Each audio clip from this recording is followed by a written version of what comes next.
the situation there now, for someone who has long-standing colleagues and relationships there, it's very confronting because it's this relentless, destructive force where everything that people have been working for, their families, their homes, like everything is just being taken and sort of razed to the ground. And MSF's had like very complex programming in Gaza for a long time, and that has just been wiped out alongside the desperate situation for our staff, and having staff members killed while you're trying to evacuate them is really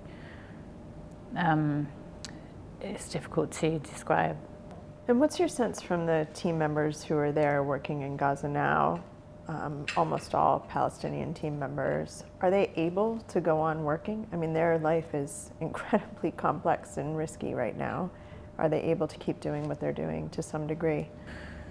Amazingly, yes. I think not everyone, but a significant proportion of our staff continue to show up for their patients every single day, which I'm not sure I would be able to do the same thing if I was living in those conditions, constantly under threat, homeless, as many of them are.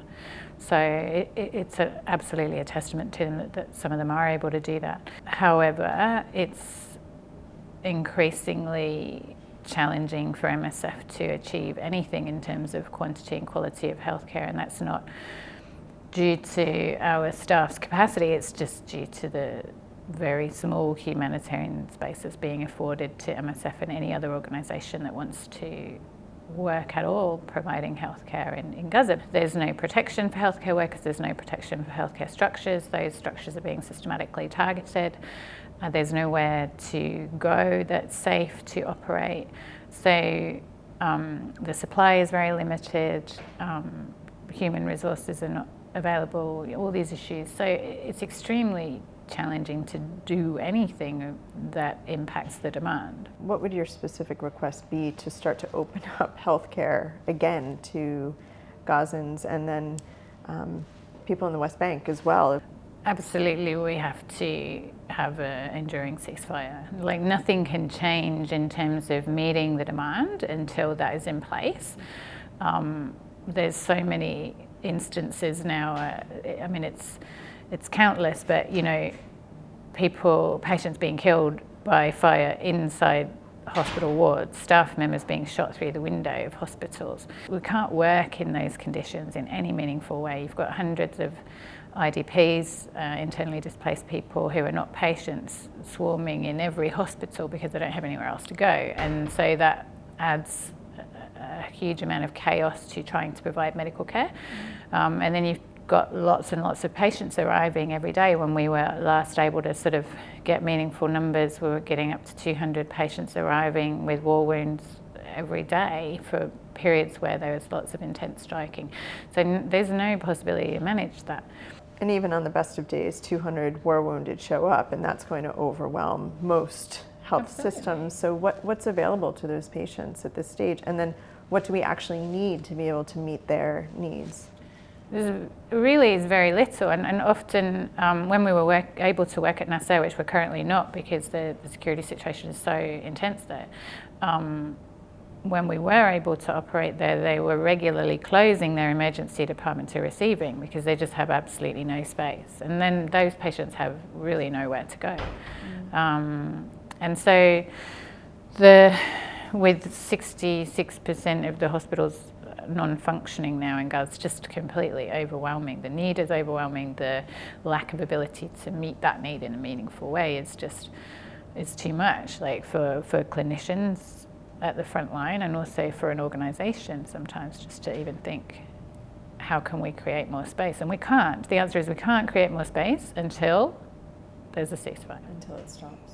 How is the team doing when you were there? I mean, this term moral injury keeps sort of coming up in my head, and for those who are listening, that basically means that you know that you can help, but you're faced with the fact that there's nothing that you can actually do to support people on the war wounded or whoever you're seeing. And what that psychologically and mentally and physically does to someone is really challenging. A lot of colleagues who I've worked with for a long time, it was hard to be engaged with them because they were becoming hopeless. Not everyone, but many people are just really losing hope.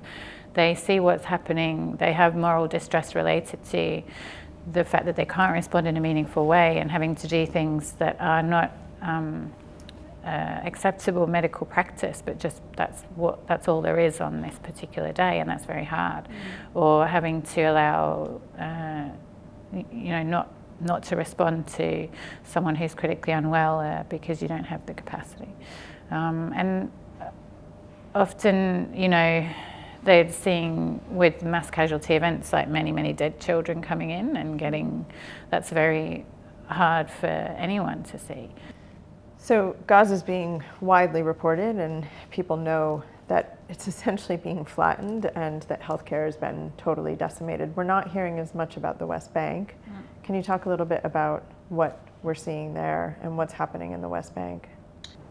Even before the 7th of October, there had been, over the last sort of 3 years, a significant increase in settler violence, violent attacks, live ammunition in the West Bank. So more people were dying from violence there even prior to the 7th of October, and then suddenly it just shot up. So there's a huge increase in settler violence and people being attacked and live ammunition being used in the West Bank, and Israeli incursions into camps and quite tense situations and quite unpredictable as well, which is challenging for MSF, but more importantly, it's challenging for the local population because they're not able to move easily. So as soon as there's an event, then everything kind of gets locked down. They're not able to travel, so it impacts their ability to access healthcare. And one of the things that MSF is doing is trying to support the population in situ with pre-hospital provisions and upskilling of non-medical personnel in basic emergency first responder treatments that can be life-saving, because the access to definitive care is consistently delayed and blocked. In Jenin, it's particularly complex, and there's very frequent incursions into the camp there. The forces have been inside the hospital there, and that's been witnessed by MSF. So I think it's very tense. It's very difficult for people to access healthcare and for their basic needs, for emergency needs created by violence. And what about patients with ongoing medical needs, diabetes, women having babies? I think it's absolutely across the board that the current situation is making it more and more difficult to maintain health for those chronic conditions, but creating new health problems in terms of emergency care needs and mental health as well.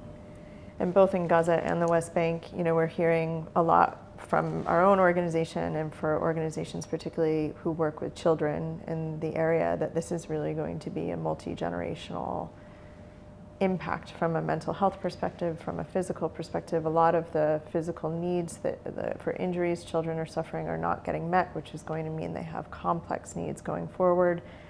I mean, what do you see for the next 20, 30 years when this does stop? What's going to need to happen to rebuild the health system and to be able to support people? I think it's quite depressing, because you think, well, how do you fix what's happened as a result of this? And I think it's not a fixable problem. It's not a solvable problem. Like, we've gone too far in this direction now with a very young population, many of whom have lost their whole family, or at least all the adult members of their family. They have complex war wound injuries, and which need multidisciplinary post-operative care and complex care and multiple surgeries and stuff, which doesn't exist at the moment in Gaza. And then the mental health impacts of this extreme volume of trauma at a young age for a developing mind is indescribable, really. And it's not like you can go, here's some counselling and you can get back to a baseline. I think these things massively impact development in a way that's not necessarily fully treatable or manageable. And I think it's hard to imagine where this is going to go for this generation. Well, it's not the most positive note to end on, but it's an incredibly challenging situation that we know we're going to have to be leaning into for the next decades, really. So thank you very much for your time. We really appreciate it. Thanks, Nat.